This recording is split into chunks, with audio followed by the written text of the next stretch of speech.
Sa mga paps, nandito tayo ngayon sa Ultra. Dito kami tatakbo ni Neri ngayong Sabado. So yun, maiba naman, lagi kasing Arcovia eh. Yun lang. Tanong, can you outrun age?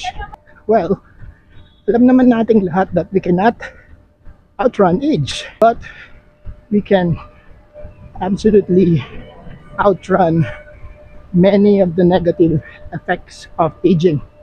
Well, share ko sa inyo yung mga few things that running can do to you to help you delay aging. Muscle and bone loss.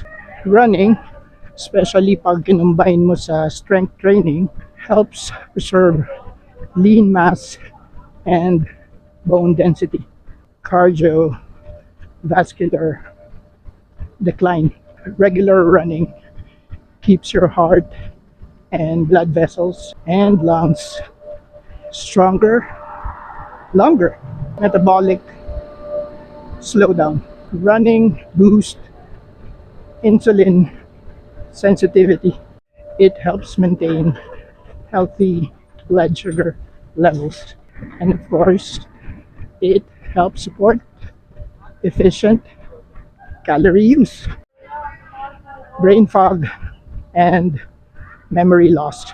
Aerobic exercises like running improves blood flow to the brain and stimulates growth factors linked to memory and learning. And lastly, loss of mobility.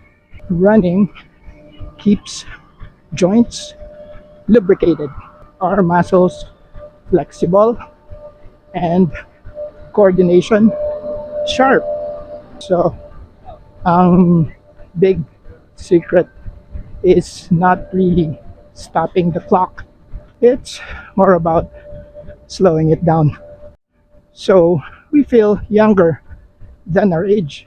A 55-year-old consistent runner can have the cardiovascular health of a 30-year-old non-runner. And that's functionally outrunning age. Do you agree? Yun lang. Happy Saturday. Run, run, run. Ultra. Hee